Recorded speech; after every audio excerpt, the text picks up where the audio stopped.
আপোনাৰ এড্ৰেছটো নমস্কাৰ, মোৰ নাম মহম্মদ মনিল হক। মই বিজনেছটো ডিচেম্বৰৰ 26 তাৰিখৰ পৰা আৰম্ভ কৰিছিলোঁ। প্ৰথমতে মই এজন মোৰ লগৰ ল'ৰাই কৰি আছিলে, তেওঁৰ পৰা চাই চিন্তি মই শিকিলোঁ বস্তুখিনি, কেনেকুৱা ক'ত কি পায়, মেচিন ক'ৰ পৰা আনিব লাগে।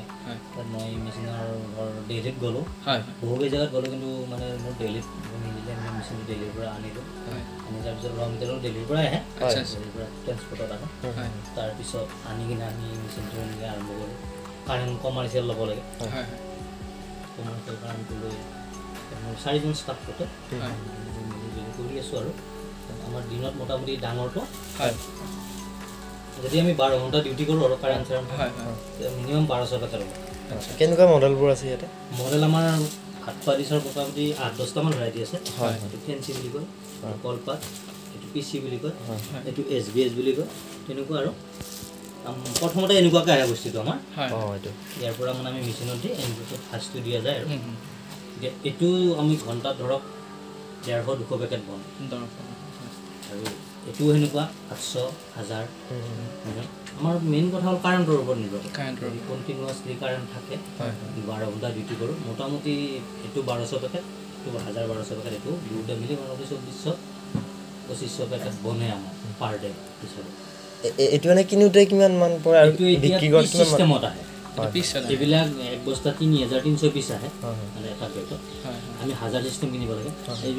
এইবিলাক কিনিব লাগে কেজি ৱেটত, এইটো কেজি, এইবিলাক কেজি, বগাবিলাক কেজিত আহে, এইবিলাক পিছত আহে।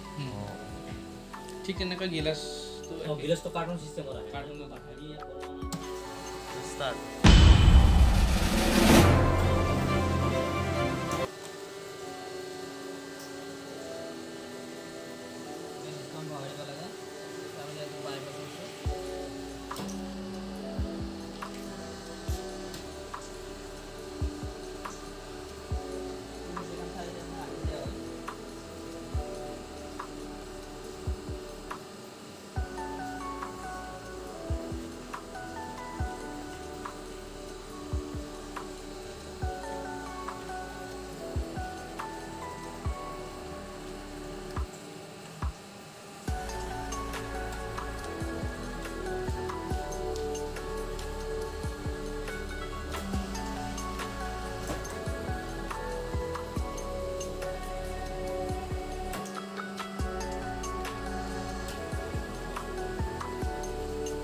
নিজে নিজে উঠিব, নিজে নামিব, অট'মেটিকত চলালে। এইটো 3টা আছে চিষ্টেম।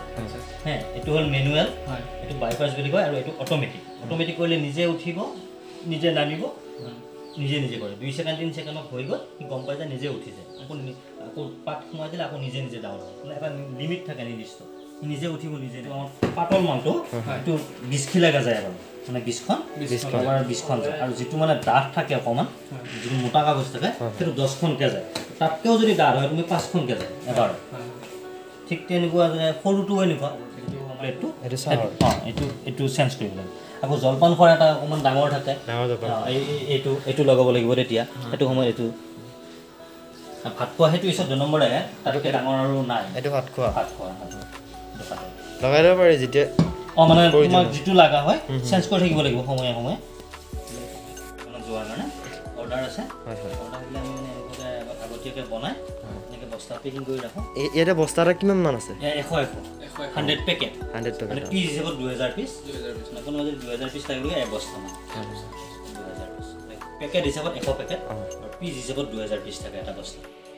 গোটেই ভেৰাইটি আছে এইবিলাক। বাতিবিলাক 50 পিচকৈ থাকে। থাৰ্মকলৰ, এইটো থাৰ্মকল বাতি। এইটো থাৰ্মকলৰ একে প্ৰচেছ জেগা নাই, এইটো প্ৰেছ কৰে, এইটো আমাৰ মানে 12 ঘণ্টা যদি আমি ডিউটি কৰোঁ পুৰামতে, তেতিয়াহ'লে আমাৰ ভাত খোৱা ডিছটো 1200 পেকেট, আৰু যিটো জলপান খোৱা বা বুন্দিয়া ভুজিয়া খোৱা সৰু প্লেটটো, সেইটো 1200 পেকেট, মোটামুটি 2400 পেকেট বনায়। মোটামুটি পাৰ ডে হিচাপত আমাৰ চাব গ'লে মোটামুটি 40,000 টকাৰ মানে হেৰি হয়, আৰু মানে আহে আৰু বিজনেছ পাৰ ডে। বিজনেছ হিচাপত চাব গ'লে 40,000 টকা পাৰ ডে আমাৰ হেৰি হয়।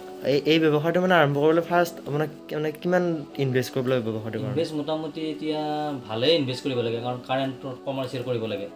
মেচিনটো আনিব লাগে তুমি বাহিৰৰ পৰা, বাহিৰৰ কেৰিং আছে। মোটামুটি 2.5 লাখ টকামান মেচিনটোত পৰি যায় হয় হয় তাৰ দ্বিতীয়তে কথা ৰ মেটেৰিয়েল তুমি আনিব লাগিব 2-5 টকাৰটো ৰ মেটেৰিয়েল আনিলে নহয় তুমি মোটামুটি 5-10 লাখ টকাৰ ৰ মেটেৰিয়েল উঠাব লাগিব মোটামুটি তোমাক 10 লাখ মান টকা লাগে প্ৰথম আৰম্ভণিতে তাৰপিছততো বাঢ়ি গৈ থাকে তোমাৰ যিমানেই তুমি হেৰি কৰিবা বিজনেছ কৰিবা তোমাৰ সেনেকুৱাকৈ ইনভেষ্ট হৈ গৈ থাকে এইটো বজাৰত নতুন নতুন আহি থাকে নতুন নতুন তোমাৰ তাত পালেহে তোমাৰ পৰা কাষ্টমাৰে ল'ব তেনেকৈ বিজনেছত পইচাটো মানে ইমানতে হ'ব বুলি লিমিট নাই তুমি যিমান ইনভেষ্ট কৰিবা তোমাৰ প্ৰফিট আহিব সেনেকুৱা কথা আৰু বৰ্ডত চুইচ দিব লাগিব চুইচটো দি দিয়া চুইচ দিয়াৰ পিছত আমি এইকেইটা হিটাৰৰ চুইচ হিটাৰ এইফালৰ মেচিনটোৰ এই দুটা হিটাৰ সেইফালৰটোৰ এই দুটা যিকেইটা ডাই বুলি কয় আৰু আমি এতিয়া প্ৰথম মেচিনটো ষ্টাৰ্ট কৰিব লাগিব ষ্টাৰ্ট কৰাৰ পিছত এইটো চুইচ আপ আৰু এইটো কৰিলে ডাউন হ'ব কাগজটো সোমাই দিয়াৰ পিছত ডাউন কৰিবলৈ সেইফালৰটো হ'ল এইটো এনেকৈ তুমি উঠালা কাগজটো সোমাই দিলা ইপিনে ডাউন কৰিলা ডিছটো হৈ গ'ল এইকেইটা হিটাৰ যিমান তুমি মানে হিট লাগে আৰু বঢ়াব লাগিব মানে হিটতহে হয় বস্তুটো হিটটো বঢ়াব লাগিব আৰু যদি বোলে বেছি হিট হৈ যায় কমাব লাগিব তেনেকুৱা আৰু